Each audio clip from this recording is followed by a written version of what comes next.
언제나처럼 신유의 뉴스 정면 승부, 오늘 하루 중에 정치 뉴스 여러분들께 말씀드리고 함께 생각해보는 뉴스 인앤아웃으로 출발할 텐데요. 자, 오늘도 아주 축구에 대한 대단한 촉을 가지고 있어서 이른바 축촉이라는 그 호를 가지신 축촉 이우영 선생과 함께 하겠습니다. 안녕하십니까? 안녕하십니까. 2부에도 촉과 관련된 그 코너가 예정돼 있는데 1부에서 촉을 담당하고 있는 이우영입니다. 네. 와, 근데 맞췄어요. 네, 퀴즈. 네? 노스트라다무스 알죠? 네. 노스트라다무스의 직업이 뭐예요? 예언가요. 의사였어요. 예. 네. 노스트라가 이게 라틴어로 노뜨르. 그러니까 네. 이 성스러운 이런 거. 나무스는 남의 담, 노트르담, 네. 노스트라다무스 네. 이거거든요.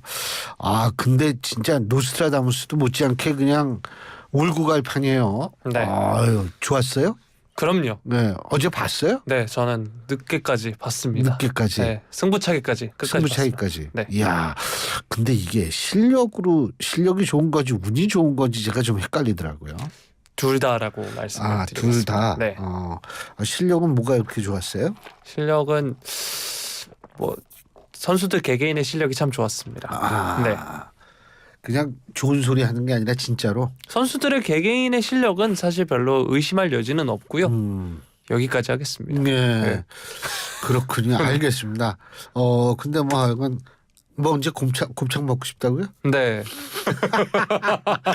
왜 갑자기 곱창 얘기가 나는지 궁금하시죠? 사실 저희가 어제 내기를 했어요. 네. 제가 졌어요. 네. 예, 그래가지고 사줘야만 합니다. 그런데 이 YTN이 숨은 고수가 또 한 분 계시더라고요. 이 축구와 관련해서. 아, 그렇죠. 예, 네. 6시에 뉴스를 지금 진행하고 있는 우리 김영민 아나운서가 진짜로 축구의 또 숨은 고수입니다. 궁금한 점이 있으면 우물정 0945 샵 0945로 저희한테 문자 주시면 제가 대신 이 두 숨은 고수들한테 질문을 드리겠고요. 오늘 출연하는 그 엄경영 소장님한테 또 질문 있으시면 항상 문자 주십시오. 그럼 제가 대신 여쭤보겠습니다. 사실 엄경영 소장이 저는 우리나라 지금 최고의 정치 분석가라고 생각하거든요. 근데 어쨌든 짧은 문자 50원, 긴 문자 100원의 유료 문자고요. 자, 그러면 오늘 그 개혁신당 얘기부터 하나요? 아니요? 네. 아니 난 그 옷 색깔이 개혁신당 옷 색깔이어서 그런 건 아니구나. 네. 그래서 오늘 이제 교수님 뵙자마자 교수님 아닙니다라고 했지만 옷 색깔이 궁금하신 분은 유튜브 들어가셔서 YTN 라디오 구독해 주시고요. 신율의 뉴스 정면 승부 좋아요와 댓글 남겨주시면 됩니다. 자, 그러면 개혁신당 얘기가 아니면 무슨 얘기입니까? 네. 옷 때문에 총선 때문에 무슨 말도 막 꼬이죠. 무슨 옷을 입어야 될지 늘 고민이긴 한데요. 자, 첫 번째 소식 다뤄보도록 하겠습니다. 윤 대통령이 오늘 청와대 영빈관에서 중앙통합방위회의를 주재를 했습니다. 이게 뭐냐면 적 침투, 도발 등 국가안보 위협에 대비해서 민, 관, 군, 경의 주요 지휘자들이 한자리에 모여서 국가통합방위태세를 점검을 하고 발전 대책을 논의하는 회의를 말하는데요. 윤 대통령이 제56차 회의를 7년 만에 주재한 데 이어서 2년 연속 이번에 57차 회의를 주재를 한 겁니다. 이 자리에서 윤 대통령의 발언 소개를 해드릴 텐데, 북한 정권은 전 세계에서 유일하게 핵 선제 사용을 법제화한 비이성적 집단이다라고 하면서 오로지 세습 전체주의 정권 유지를 위해 물불을 가리지 않고 있다라고 지적을 했습니다. 연초부터 북한 정권이 도발을 계속하고 있다는 점을 이야기하면서 민족 개념을 부정한 채 대한민국을 교전 상대국이자 주적으로 못 박았다라고 하면서 반민족, 반통일 행위이며 역사에 역행하는 도발이고 위협이다라고 지적을 했습니다. 올해 우리나라는 자유민주주의 정치 시스템 핵심인 중요한 선거를 앞두고 있는데, 북한 정권은 지난 70년 동안 이 시스템 붕괴를 위해서 부단히 노력을 해왔고, 중요 정치 일정이 있는 해에는 늘 사회 교란과 심리전 도발을 감행해왔다. 올해 역시 여러 선거 개입을 위한 도발을 할 것이다라고 전망을 했습니다. 김정은 북한 국무위원장이 지난해 말이었죠. 노동당 전원회의에서 남북 관계를 동족이 아닌 적대적 교전국이다라고 관계를 규정을 했고요. 대한민국을 주적으로 칭하면서 완전 초토화 등을 선언하는 등 엄중한 안보 상황에서 더욱 강화한 총력 안보 태세 구축이 시급하다는 인식에 따라 이번 회의도 대통령이 주재하게 됐다라고 대통령실이 설명을 했습니다. 윤 대통령은 국가안보에는 국토방위 및 국민안전수호라는 물리적 개념 그리고 자유민주주의 시스템을 지키는 가치적 개념 두 개가 있다라고 하면서 두 개념 모두 동전의 양면과 같은 것이기에 안보 위기가 발생하면 민관, 군, 경이 협력하는 국가 총력 대비 시스템을 강화해야 한다라고 강조를 했습니다. 이날 회의에는 중앙정부와 지방자치단체장, 국가정보원, 각 군, 경찰청, 해양경찰청, 소방청 등 유관기관 주요 지기자와 민간 전문가 등 170여 명이 함께했고요. 또 올해의 경우에는 국민참관단 11명도 참석을 했습니다. 특히 지난해 10월 대천항 밀입국 사건과 동해 목선 귀순 사건 당시 신속한 신고를 해준 이들, 접경지 및 안보 취약지 주민 대표가 포함이 되는 건데 윤 대통령 모두 발언이 끝난 뒤에는 각 기관이 현 안보 정세와 민방위 대비 태세, 통합방위 대비 태세 평가 및 추진 방향을 발표하기도 했습니다. 네, 윤 대통령은 참석자들과 오찬도 함께 했다고 하는데요. 자, 일단 총선을 앞두고 있기에 북한의 또 다른 도발이 있을 수 있습니다. 최근 계속해서 미사일 발사 도발도 이어지고 있는 상황인데요. 이 소식 뉴스인 부탁드리겠습니다. 저는 사실은 이런 그 물리적 북한의 도발 이런 것들 당연히 우리가 경계를 해야 되겠지만 더 중요한 부분 제가 일전에 잠깐 말씀을 드렸는데요. 그 소위 말해서 이 여론을 조작하려고 드는 것들. 예? 이런 시도를 어떻게 막을 것인가 이게 저는 굉장히 중요하다고 봅니다. 예를 들면은 지금 미국 같은 경우에도요. 2022년 9월이죠. 국가정보국 ODNI라고 하죠. 국가정보국 산하의 이 해외 영향력 공작센터 FMIC라는 기구를 만들었습니다. 이 FMIC라는 거는 뭐냐면 외국의 악의적 영향력 활동에 징후를 표착하고 경고하는 임무를 수행을 하고 있고요. 또 하나는 그러니까 2023년 4월에는 이 적대국의 선거 개입과 여론 조작 차단을 위한 허위정보관리위원회가 국토부 산하에 신설이 됐습니다. 이거는 사실은 이 일부 권위주의적 정권인 국가들, 이 국가들에 의한 선거 개입, 의도적 선거 개입, 여론 조작을 비롯한 선동 이런 것을 막기 위해서 그런 거고요.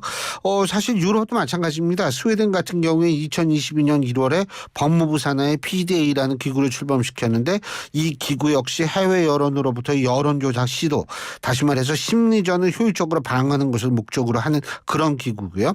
프랑스는 2022년 대선 직전에 이 기구를 만들었는데요. 이 기구도 역시 소위 말해서 이 국내 디지털 환경을 보호하고 의도적 여론조사를 막기 위한 기구입니다.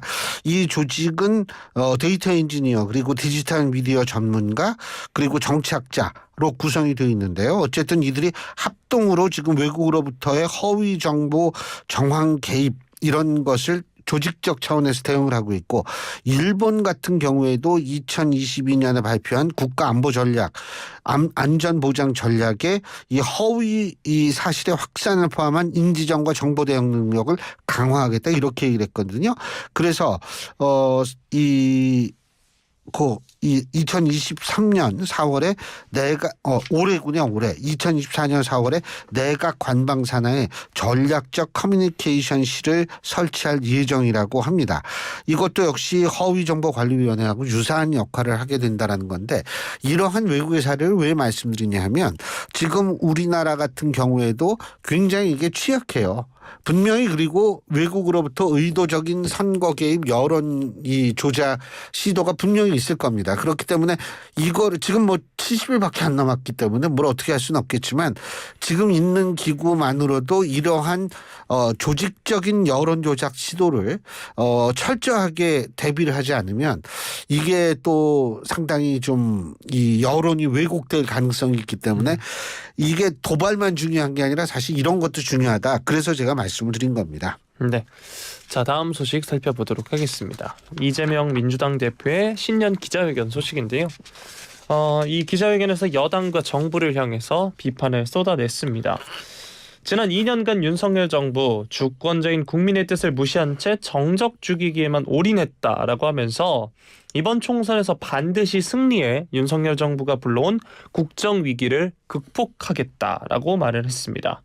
대한민국이 민생, 전쟁, 저출생, 민주주의라는 4대 위기에 처했다라고 하면서 더 심각한 것은 위기를 수습해야 할 정부가 위기를 만들어 왔다는 것이다 라고 비판을 했습니다. 윤 대통령을 겨냥해선 국민 통합에 앞장서야 할 대통령이 국민을 편가르고 시대착오적인 이념 전쟁을 벌인 결과 우리 사회는 더 극심하게 양극단으로 분열되고 있다라고 했고요.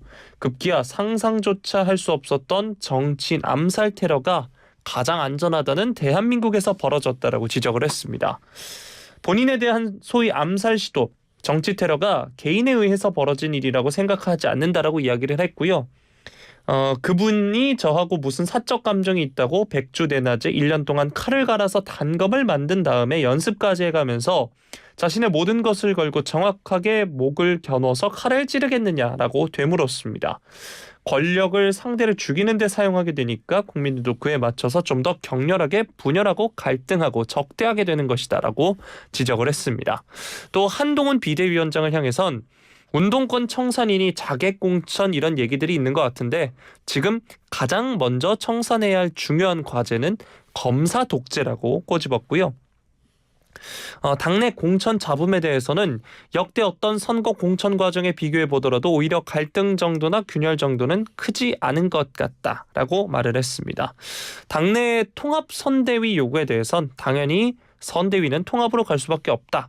공천 과정 자체도 당연히 통합이라는 측면을 고려하면서도 그 위에서 혁신이라고 하는 걸 하게 되는 것이다 라고 말을 했고요.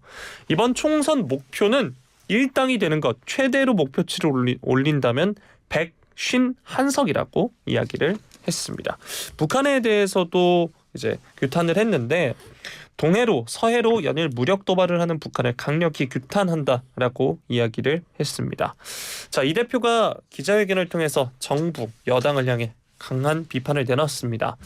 한동훈 비대위원장을 향해서도 마찬가지였고요. 그런데 또 이 선거제와 관련해서는 아직 의견을 수렴 중이다라고 이야기를 했습니다. 한동훈 위원장이 이거에 대해서 계속해서 답변을 내달라고 이야기하기도 했는데 이 대표의 발언 어떻게 들으셨나요? 이 대표가 이런 의견을 갖고 있는 걸 가지고 제가 뭐라고 얘기할 수는 없어요. 그런데 이 대표께서 얘기한 것 중에서 이 정치 테러가 개인에 의해서 벌어진 일이라고 생각하지는 않는다. 이 부분에선 저도 동의합니다. 그런데 이게 왜 이렇게 되느냐 하면 윤 대통령이 이념 전쟁을 벌인 결과 양극단으로 분열이 됐다라는 얘기인데요. 저는 여기에는 동의할 수 없어요. 왜 그러냐면 우리나라 정치 테러, 예를 들면 리퍼트 주한 미국 대사에 대한 정치 테러가 벌어졌을 때 윤석열 대통령 때였나요? 박근혜 전 대통령이 카타칼로 맞았을 때 그때 윤석열 대통령 때였나요?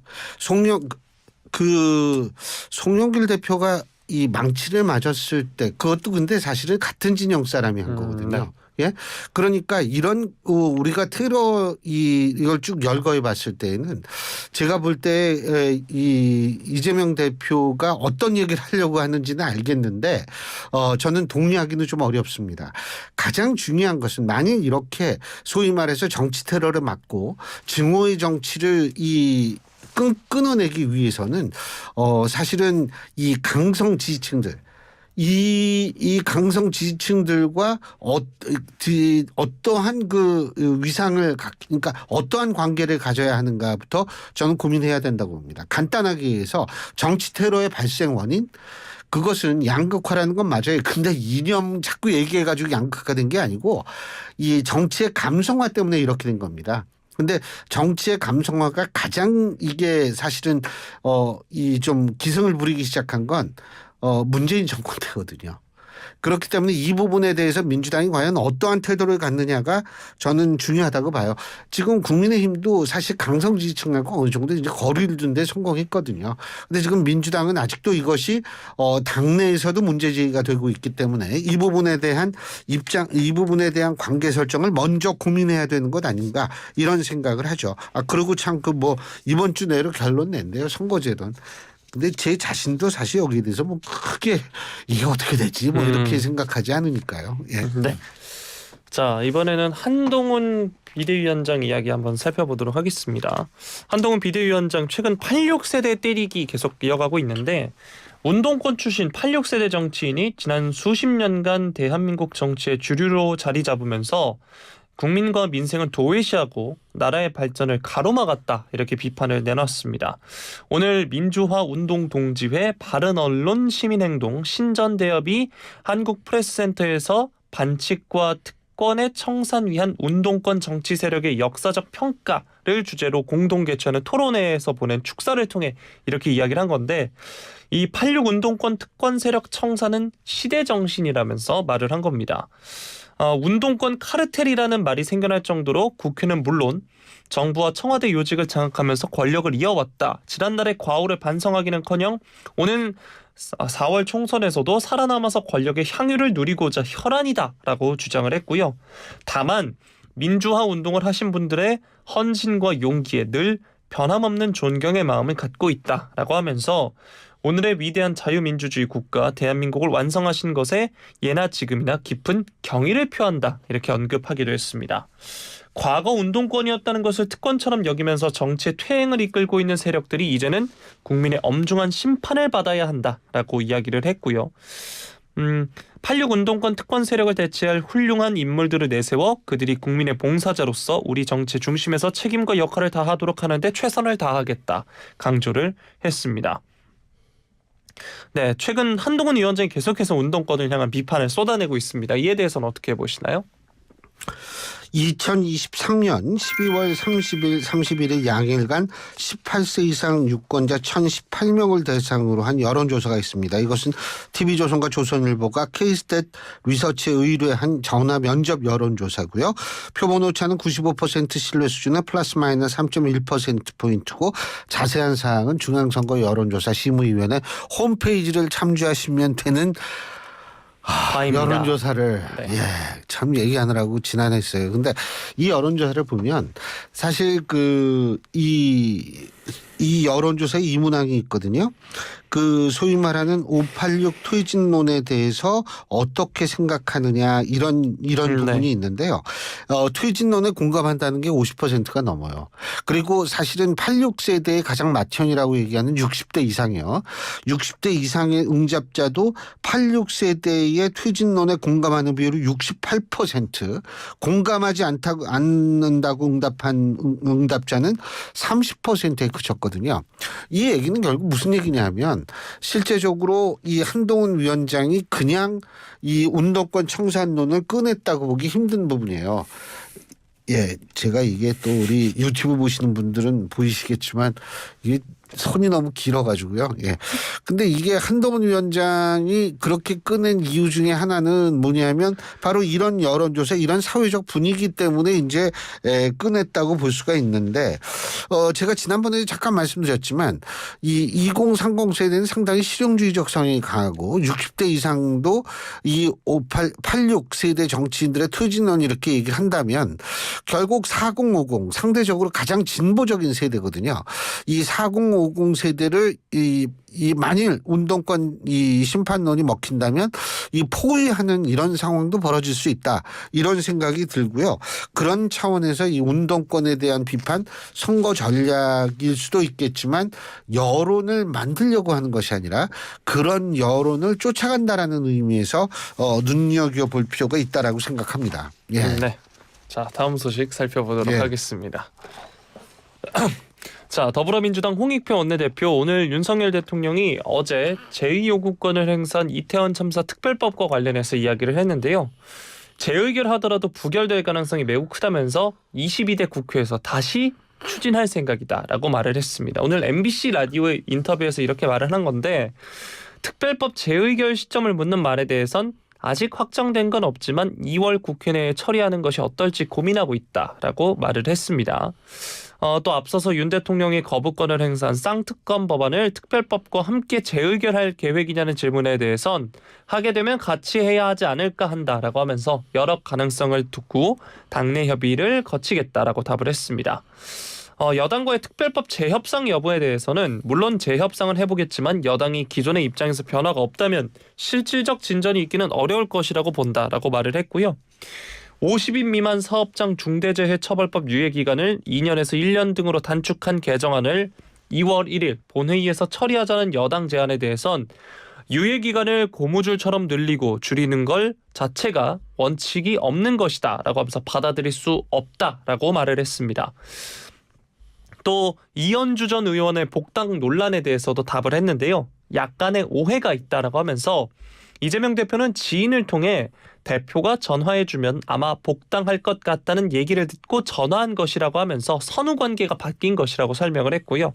즉, 이 대표가 먼저 이 전 의원에게 전화를 해서 복당을 요청했다는 일부 언론의 보도는 사실과 다르다는 취지인 겁니다.